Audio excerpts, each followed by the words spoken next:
Hello, good morning everyone. Welcome to the decision session of the exec member for Culture, Leisure, Communities. It's Tuesday, the 11th of January 2022. And we're meeting here virtually. Today's meeting was originally scheduled to take place in person at West offices.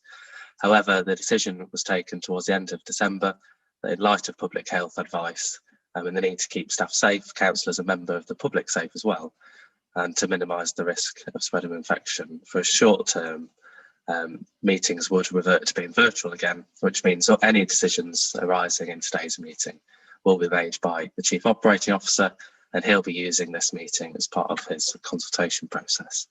The emergency delegated powers contained within the Council's constitution allows the Chief Operating Officer to make such formal decisions in emergency situations, and this position is being kept under constant review by the Council's political group leaders, the Leader of the Council and the Chief Operating Officer, and obviously all the way they're taking advice from the Director of Public Health.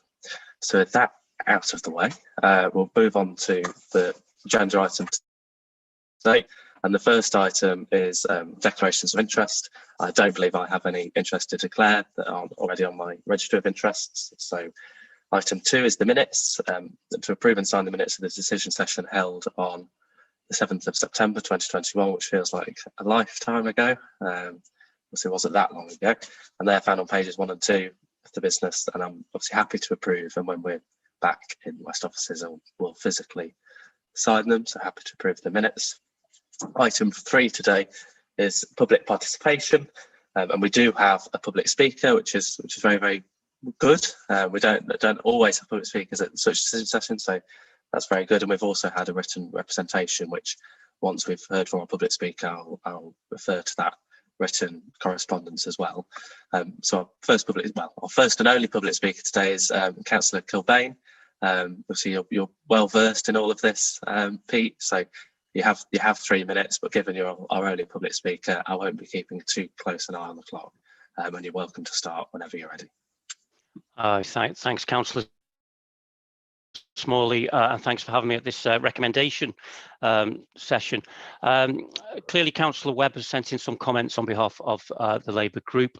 I just wanted to add a couple of thoughts of my own, because we welcome the opportunity to have input into the draft adult learning and skills strategy. I've also got some experience in this area because for many years in the 2010s, I was an adult education tutor at Northern College based near Barnsley, and I know what a life-changing experience good adult education can be. So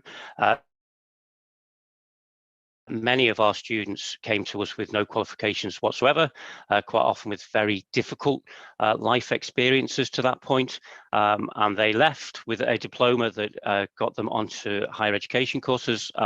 Nearly everybody got the diploma. The really amazing stat, I think, is that those that went on to do higher education, the vast majority of them achieved a first at universities.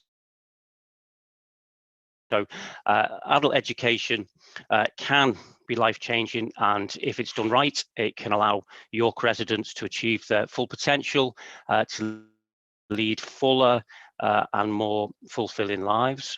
It's also obviously crucial in terms of the jobs market as we transition towards a low-carbon economy. Adult education and access into education is going to play a vital role. So, for example, if we need to convert 50,000 gas boilers into heat pumps over the next 10 years, then that means there will be people in York today who do not know it, but they are going to be heating engineers in about 8 years' time, and we need to make sure that pathway is there for them to take on board.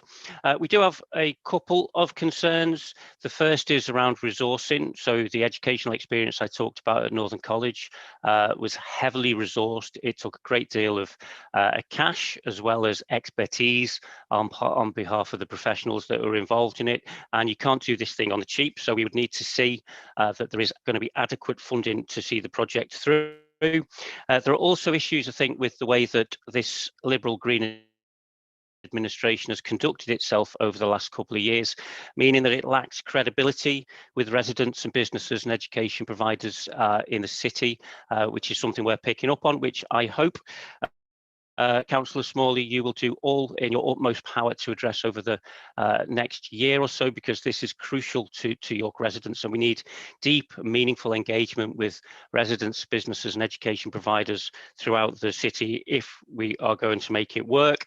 Of course, if that doesn't happen, then we are ready and waiting. It's only 15 months away now from the next election,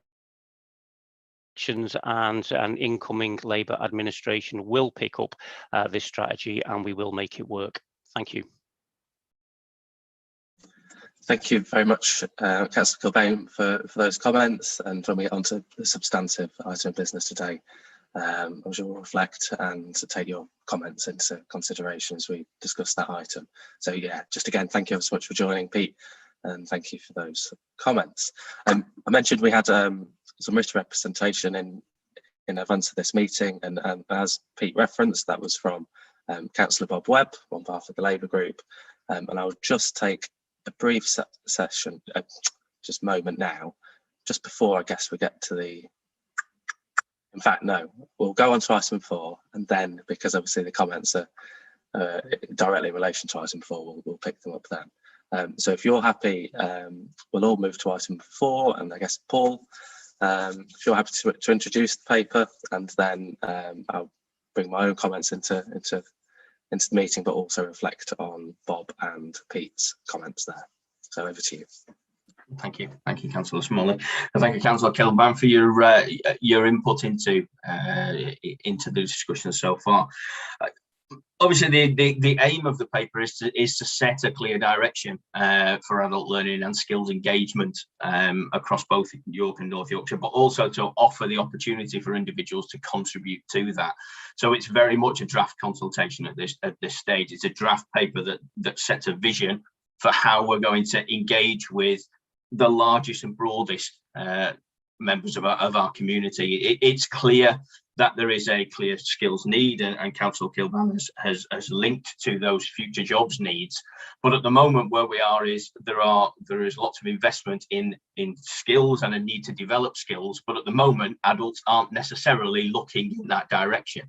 We do very well, we recruit the numbers to meet our funding targets, but those learners who are engaging aren't necessarily seeing outputs into areas such as the skills strategy, the 10-year skills plan that's already going through consultation. And the opportunity is there to shape the adult learning offer, to shape that sort of idea of engaging people, those who are possibly furthest away from those skills strategy operations, finding ways to place a door in front of them to enable them to comfortably step through into learning, to see the benefits of learning, and then move on as a result of that.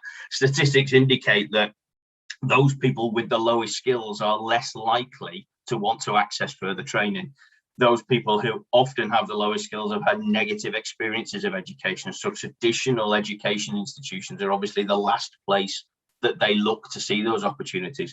But equally, there is that clear indication that people don't necessarily recognize the skills they've got and how transferable they are to new job opportunities. So we're looking through a whole range of skills needs whilst people are currently engaged in a job role that they may have taken on and are comfortably doing, but are not necessarily enjoying or not necessarily seeing the opportunities. So the strategy aims to look at different ways that we can start to address and aim that. It's really helpful. Thank you so much, Paul. And obviously, Angie, do if at any moment you want to add anything to anything, do come in, and likewise, Charlie. I'll just quickly go through. So we had written correspondence from Councillor Bob Webb, as mentioned, and thank you for that introduction, Paul. And I know that these comments will be attached to the minutes of this meeting, so for posterity, everyone will be able to read exactly, rather than my paraphrased version, be able to read exactly what Bob said in the minutes of these meetings. One of the points that Bob raised was that the paragraph, and this is the paragraph 5 of the agenda item. He said that that paragraph from the report is very concerning and doesn't paint a great picture of adult learning and skills engagement to date. So that's referring to the from the section, from research commission through to Yep. largely in health and social care sectors. So I don't know, Paul, you wanted to sort of comment on that, and I think obviously, I guess not surprising would be my initial thought. Yeah.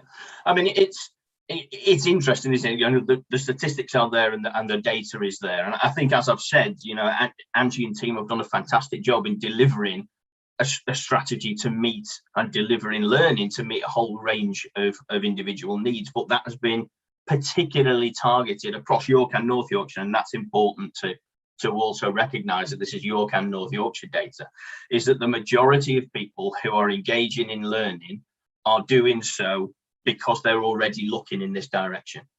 So it's not saying that what we're doing isn't working, it's just that we're not necessarily reaching the widest elements of the population. And certainly if you're looking at a link between the work that we will do in York Learning and the 10-year skills plan, it's about providing a gateway opportunity for more people to move from this engagement point into further learning. Whereas at the moment, somebody is very self-directed, and the majority of people who are self-directed are undertaking English maths courses or engaging in training while they're already in work. So it's linked to that. If somebody's got skills, they're more likely to look for more skills. I don't know whether, Angie, whether you want to add anything in particular about that, having lived and breathed York Learning prior to me coming in place and trying to shape a strategy.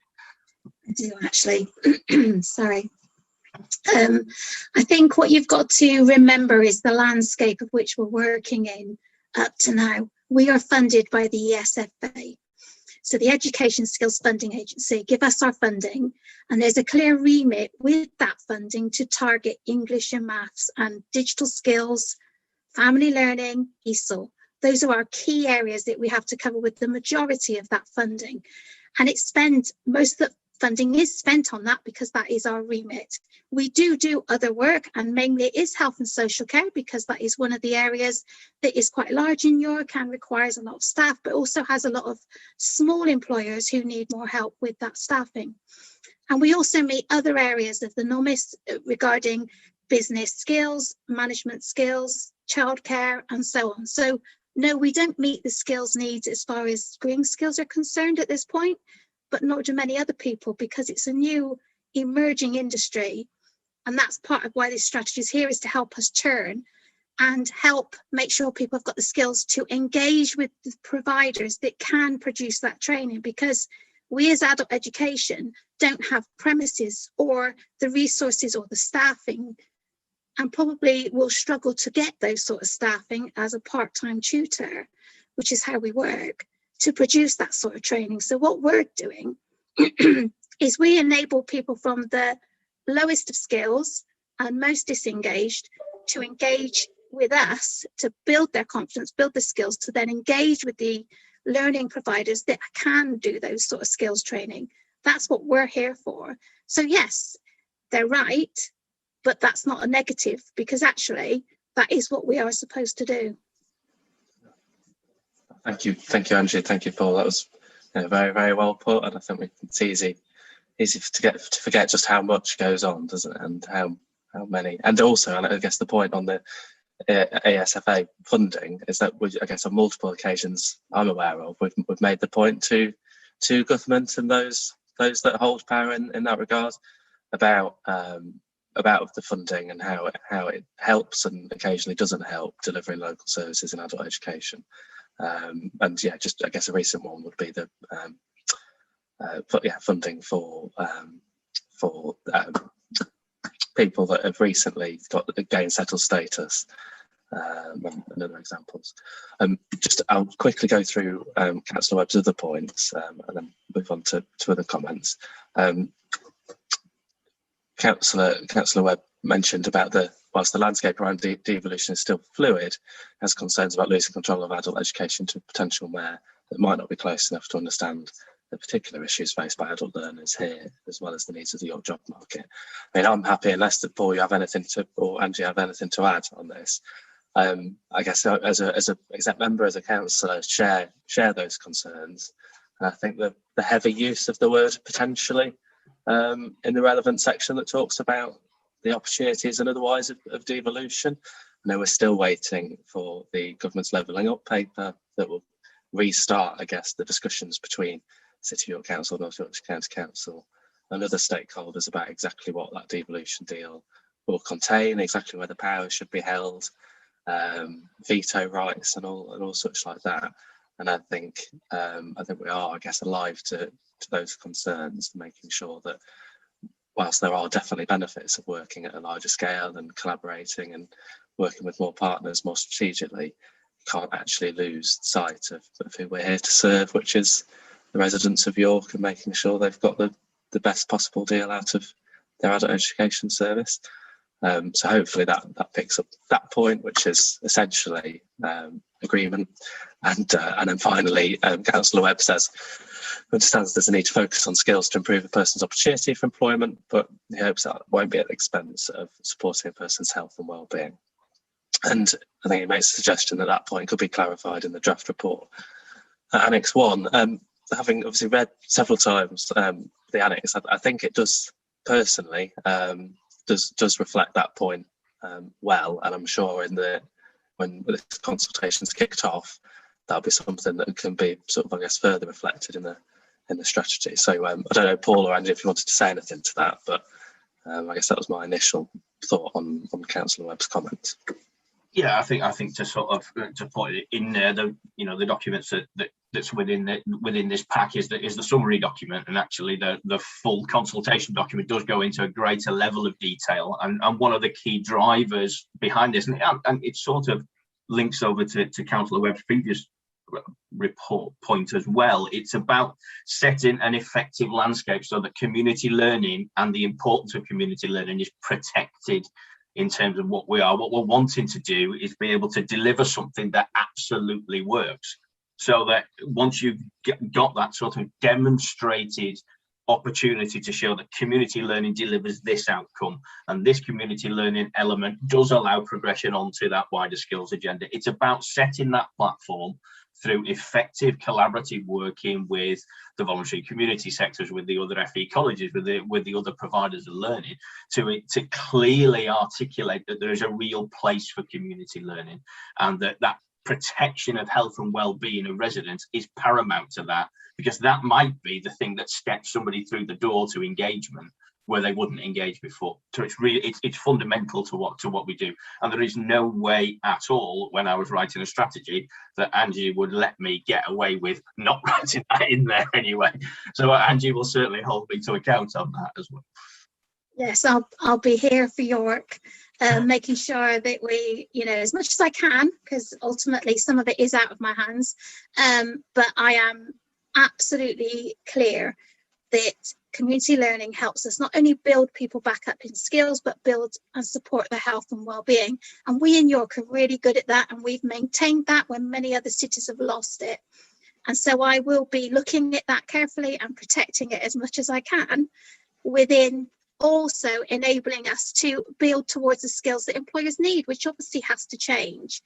But we're doing that already as part of working with CVS and other community groups to enable social prescribing and stuff like that. So we are trying to move in the right direction, but at the same time enable that people still have access to what they need right now. Exactly. Thank you so much both. And I think the first thing I got when I came back from a break over Christmas was the York Learning brochure through the door, and I think just again looking through it and seeing that the quality and diversity of courses on offer is very, very impressive, and like you say, not always available in every city or town. So very lucky in York. Just I guess a comment from myself, or a question rather. I guess how Paul do you see the consultation going forward? I think what do you think it will look like? Okay, I mean, what I'm hoping to do is to be able to publish the full document for people to read and to comment on, because I want it to feel collaborative. It will only really work if we do this in collaboration with other stakeholders. So I will be formally, I've got meetings set up with York College. I'll have other meetings with other local partners to say this is the vision. This is what we believe adult learning and skills within our remit should be. And this should be operating as a gateway and in agreement with other providers to enable that to happen. So that direct consultation will be something that I will strategically lead, but equally I'm keen for residents to be able to comment on it. I'm keen for a wider range of stakeholders that aren't currently necessarily engaged to also be able to say, no, we need this from community learning. You know, you can put a strategy together in a variety of ways, can't you? You can put it together via committee and then you get to an outcome, or you can set something down that people can have a thought about, think about, and then consult on, and that's what I'm aiming for it to do. So obviously in parallel to it happening in York, it's also happening in North Yorkshire at the same time. So there'll be that wider element of collaboration in terms of this is what it will look like. Timescale, I don't want it to run on forever, because of course, you know, Angie and team have got curriculum to plan for next academic year, but we need to be able to say this is the direction we're moving in, and that's the way that we want it to run. So ideally, consultation February realistically to us for enable to publish a final version in March, and to do that in collaboration with the team, also looking at the 10-year skills plan, so that people don't get confused that there's two plans in operation at the same time, because they're not. The two of them work in parallel and work together.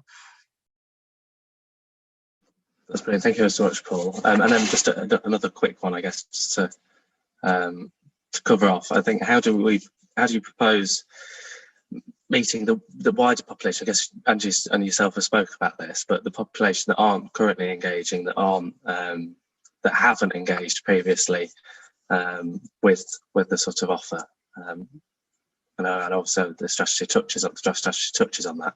I guess in your own words, how do you propose meeting that need?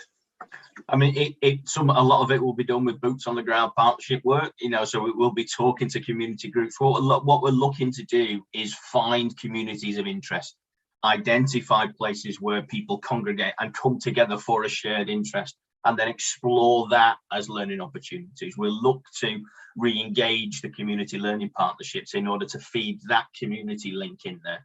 But equally, we'll use a wide range of marketing and communication strategies as well. You know, we want learning to be the forefront of discussion for everybody, so that people can see those positive benefits. So it's celebration, it's case studies, it's links and word of mouth. Ultimately, it will be word of mouth that will be the most powerful. You know, one person who has a positive experience can share that with 6 or 7 other people. But once people understand that, then there's that greater range of engagement. But that wider use of family learning to support people understanding the skill strategy to help their young people progress is part of our remit as well. But that celebrates what we do and how we achieve that. So that's what we're going to look to do. Thank you so much, Paul. Angie? Yeah, I was just going to say, I think the words have just disappeared out of my head, actually. There is talk of a big nationwide campaign to help encourage people back to learning and to think, not only improve their maths, but also other areas, and to think about the opportunities that are going out there. So we're working with different groups as well to be part of those campaigns if possible, because that's really what's needed, is part of a government scheme like we've had previously in the past. I'm talking 15 years ago now was the last one, I think, which was Gremlins. I can't remember if you remember it was about maths. But that's really what the whole country needs. We're not the only ones struggling in this area. There needs to be a nationwide campaign, really. And we'll keep trying to be part of that. That's brilliant. Thank you so much, both. I don't have any other questions, and I think Councillor Kilbane's comments have been picked up in our discussion today. And I think, as others have said, that this is the first step, isn't it? This is launching a consultation, hearing thoughts and views, and I guess we've made a head start in our public speakers and written representations today. But I'm sure, as you've said, the conversations about the strategy and how things should look in the future will definitely continue in the coming months. So with that, and thank you for your comments and presenting the report today, I'm happy to accept and approve the recommendations, or approve rather to our Chief Operating Officer the recommendations that are set out in the report, including, so on page 3, and then option 1 in paragraph 9 of page 5, which is to recommend the draft strategy for further internal and external consultation. And thank you so much for all the work that's gone on into into that report, and obviously the day-to-day activity that even though we're still in this sort of dealing with the virus, still continues day in, day out. And thank you so much, Andrew, for everything, and Paul, for everything that the team continue to do in very difficult circumstances. So with that, I'm happy to approve that item, so the main item of business, which when I stop flicking through, so item 4, happy to approve that paper. Item 5 is any urgent business. I haven't presented, needed, or and don't need to have any items of urgent business today. And so with that, thank you just a final thanks to everyone behind the scenes for making meetings like this happen. Welcome, Paul, to your first decision session as City of York Council. I hope you enjoyed it. I hope it went smoothly, and thank you ever so much. And I hope everyone has a good rest of the day. See you soon.